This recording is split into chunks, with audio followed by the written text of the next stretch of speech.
opportunity to get through the lineup a few more times, and he has pitched out of the pen in Salt Lake. And he just hit Winker. Erica with the first pitch. Scott Service is calling for him to be thrown out of the game. And Winker's trying to get towards 7-2 7-8-7. And the Angels and the benches are clear. That's here we are 1 out in the fifth. Have a nice day. We are talking to NBA Finals. Somebody call me about 40 p.m. Enjoy your tickets. Padres.com/tickets. Bullpen's coming in now. It's in the yard. The youngsters here. And this Sunday Sunday in San Diego. Beautiful. That's the perfect day for Petco Park. That is #1 ballpark.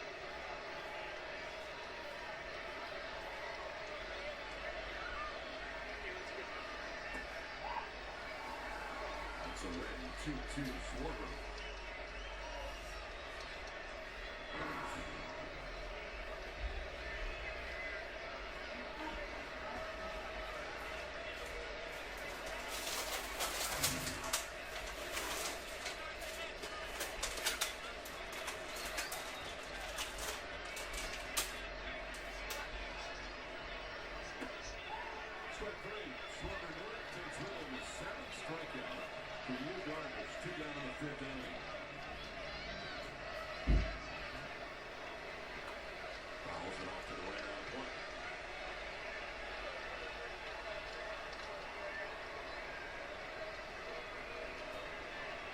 Fourth in the league in pitches per play. There's just a mass of humanity on both sides. And you felt the tensions coming in. It carried over for sure.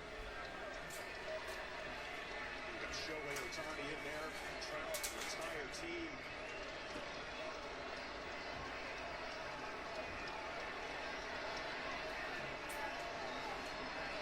I'm seeing players on the Mariners wanting to keep this going, like Suarez, Eugenio Suarez, Julio Rodriguez. You just have 4 umpires doing their best to try to break this up, and it's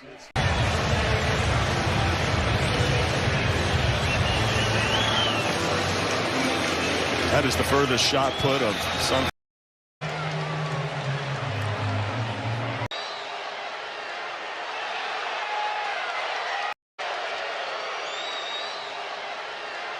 We got an exciting topic to talk about today as the Los Angeles Angels and the Seattle Mariners had a huge benches clearing brawl, and this was no ordinary brawl. Far too many times nowadays in sports we see the shoving matches, we see the yelling matches, little touchy here and there, not too much going on, but here we saw fists flying, we saw seeds flying and bubble gum and flipping the birds and hands to the face. I mean, this was a true MLB brawl. If you like this kind of video talking about a breaking news story and giving my take on it, being frank about it, make sure to smack that like button out of the ballpark. Slide into the comment section. Let me know your thoughts on this whole situation, what you think about the way Jesse Winker handled it, how Phil Nevin responded with the Angels manager, and just the way this whole brawl happened in general. Because as you guys saw in the beginning of the video, it looked like it was going to calm down, and then it got back going up again. So there's a lot of interesting things we're going to get into. We'll show the clips again, and I'll kind of give my commentary on it, my thoughts on it. And if you want to help the channel grow, make my day, you can subscribe. It'd be greatly appreciated. And if you are subscribed already, I mean, you know the deal. Tell a friend, tell a stranger, tell an Angel, tell a Mariner, tell whoever. I definitely appreciate the support I've gotten. So let's talk about this brawl. We see Jesse Winker gets hit in a location that you ideally would not want to get hit. And Jesse Winker is a guy that we know has a lot of personality. If you are a Mets fan like myself, we're very familiar with how Jesse Winker is when he was waving to the fans. And he just likes to be a jerk and has fun. He usually likes to just mess around, have fun and whatnot. But he was really serious here. He really felt like there was intent from the Angels and Andrew Wantz, who was the pitcher for Los Angeles, hitting him in a location that you don't usually see players get hit. It was only the second inning of a 0-0 game, nobody on base. I mean, these two teams do play in the same division, the American League West, so they've seen a lot of each other, and they're going to see a lot more of each other as the season progresses. But it looked like Winker was going after Phil Nevin, thinking that this is what the Angels manager told his pitcher to do, and that's what just led to this huge brawl and everybody getting involved. I mean, the thing that really stood out to me was the way J.P. Crawford, the shortstop for the Seattle Mariners, you'll see number 3 on the back of his jersey, jumping up and literally throwing punches at people. I mean, he's going to be suspended for at least a few games. I am very curious to see how they handle suspensions, because I think of an example when you think of the Mets versus the Cardinals, Nolan Arenado, where he didn't even charge them out. He didn't hit anybody. He may have, pushed Tomas Nido to the side, the catcher for the Mets, but he got suspended a game. And you have J.P. Crawford throwing legitimate punches, multiple punches. So I would think he's going to be suspended for quite a few games. As far as the ejections, obviously the pitcher from the Angels got ejected, but to go along with that, Jesse Winker, no surprise, was ejected. Julio Rodriguez, you see him towards the tail end of that video. He kind of tried to get back involved in the fight. He was also ejected. Obviously, J.P. Crawford was ejected. And then for the Angels, the only other position player who was taken out early, it looks like it was Matt Duffy. So the Angels, they didn't do as much fighting as the Seattle Mariners were doing, obviously because Seattle was the team that got hit. It makes sense. So obviously you have your fight, you have your serious moments. I was actually surprised to see Noah Syndergaard. He was really getting in there, shoving. I'm not sure if you could see him, but that one tall guy with the long blonde hair towards the left, he was kind of pushing people to the side. So maybe Noah's tougher than we give him credit for as Met fans. But the thing that was just absolutely hysterical was Raisel Iglesias. I mean, he really thought he was doing something. He came charging out of that dugout, seeds in hand, bubble gum. He's ready to go, and he flings it towards the pitcher's mound. Nobody there. I mean, all the Seattle Mariners are already in the dugout, so you just wasted some very valuable seeds and gum that you guys could have been using throughout the course of the game.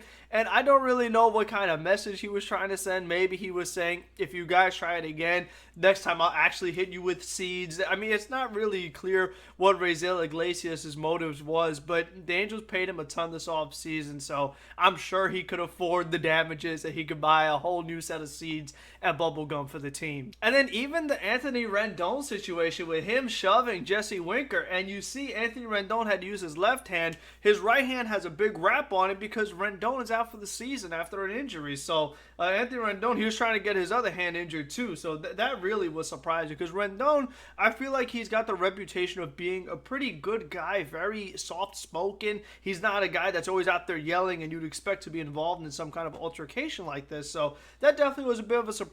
And since he's out for the season, I mean, what are they going to do? Suspend him? He can't play anyway. And I'm just really curious to see how this thing continues to progress, because like I said, since these teams do play in the same division, they're going to play each other plenty more. Inside pitches and hit batsmen are bound to happen in any game, no matter who it is. So I'm really curious, are they going to look at everything as intentional? Because we've seen that before. I see it a lot as a Met fan, because the Mets lead Major League Baseball in hit by pitches by quite a significant margin. I've seen a lot of times where even if it's a pitch inside, they automatically think, oh, it's intentional. They want to fight. And it just seems like the game throwing inside has become a lost art. It used to be such a common part of baseball where you're knocking a guy off his spot and you're making him uncomfortable, giving him something else to think about while he's in the batter's box. That's not the case anymore. It has become such a soft league that anytime somebody gets hit or is thrown up and in, they automatically think, oh my gosh, it's intentional. I mean, we have to fight. I mean, I can't get a pitch thrown inside to me.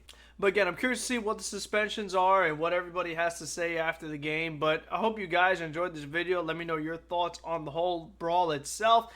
And until the next one, be safe, be smart, be healthy. Don't be out there punching people. Don't choose violence, guys. Violence is not the answer. Hopefully we have more brawls to talk about in the near future.